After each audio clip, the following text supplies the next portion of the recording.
Hi there, this is Virginia Parsons, your Hangout mentor, and I'm here to help you and your business reach new heights of success using this amazing free Google technology called Hangouts on Air.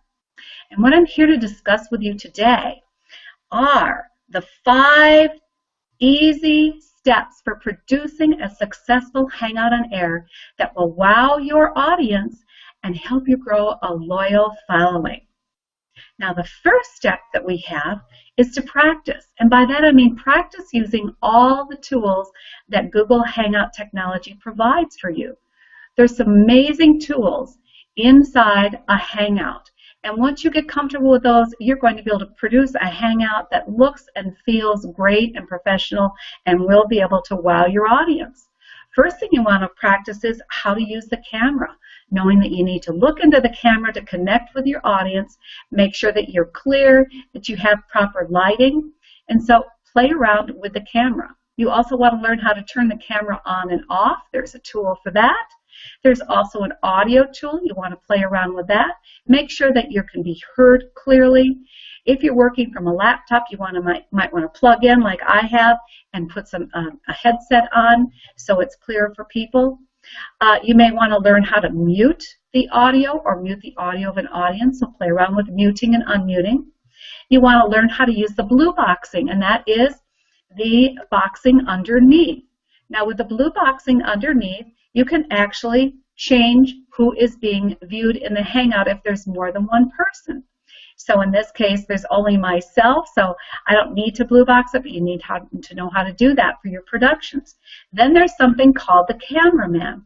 Now the cameraman gives the ability for you to take your broadcast and broadcast it large video so that you do not see any of the feeds underneath of your other guests. You just see the large feed, which is what we have going on right now. There's also a tool called Screen Share. And with Screen Share, you can share other information with your audience. So you might want to share a video with them. You might want to share a PowerPoint presentation with them. You might want to go out and surf the web and find something on the web itself, another website that you want to share with your audience. So play around with using Screen Share. It's a very valuable tool and really helps get the point across to your audience about what you're using. Now, there's also something called the toolbox. And in the toolbox, what you'll find is a great tool called your lower third. Now what you're seeing here on my screen is a lower third right underneath. And that lower third I created with a custom lower third, but you could also create a quick one with the Hangout toolbox. There's also a place for you to do a custom upload. And what I've done is create a custom upload transparency. And that's where you're seeing over to your left the steps that I'm going over with you. So really fool around with this because it's a great tool. It's called the Hangout Toolbox. There's also lots of other goodies inside the Hangout Toolbox that I really think you would benefit by learning about. So work with, practice with these tools. Now step 2 is to just simply hang out. Use this tool. Get familiar enough with it so you can go from initially feeling kind of incompetent. You're consciously aware that you don't know how to use these tools. I call that conscious incompetence. And the more you practice doing Hangouts, the more you broadcast and learn how to feel comfortable, you're going to develop an unconscious competence with the Hangout technology. And that's where you want to be so you can be yourself. And I also suggest that you practice different styles of hanging out. So what that means is there's a style that you see right here where I'm hanging out basically on my own. I'm a solo presenter. I'm giving you hopefully what you would consider valuable information, and I'm sharing that with you in a solo Hangout production. But you also might want to try a dual Hangout where you're actually in an interview mode, where you might be the interviewer and you have someone else on who you are interviewing to get information that's valuable for your audience. The other option for you might be to do a Hangout where you have a panel of experts. So you might have 3 or more. You can have up to 10 people on your Hangout, including yourself. So you can have a panel of experts that you are talking about a topic, and a mega Hangout might be considered a Hangout where you have all 10 spots filled with people discussing the topic. So try those out. The more you practice, the more competent you'll feel, and it'll be unconscious for you to be competent doing a Hangout. Now, step 3 is to be yourself. You know, when you're yourself, people are more comfortable watching you. So don't be someone you're not. Don't get all rigid and uptight about this. Be human. It's okay if you make mistakes. People recognize that we're all human. So just be human. Be natural. Be warm. Be comfortable. Be at ease in front of the camera. And how do you do that? You connect with your audience, as I said earlier, by using that camera. Look into the camera.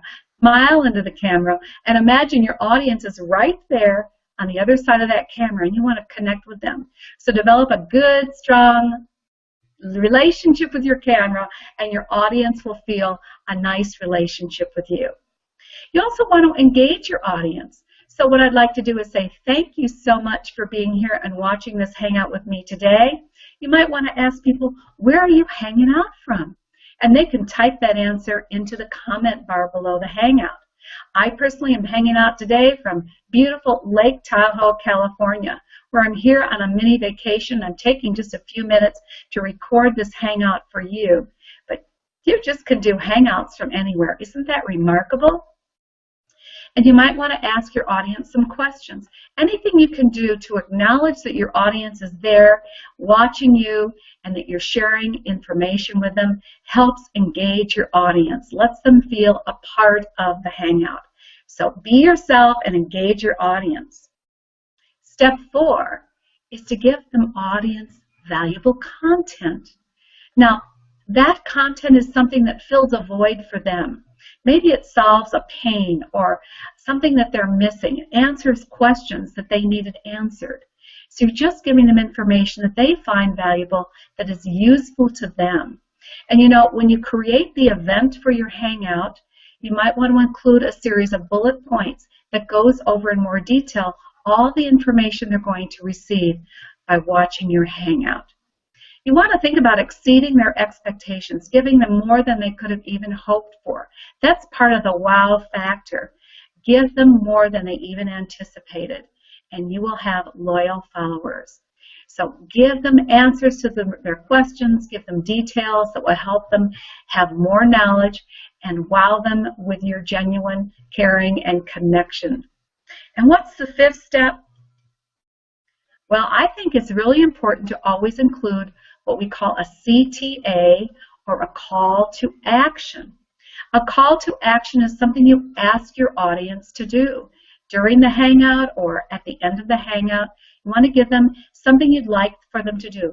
Like, I would love to receive comments. So you can put comments underneath the video.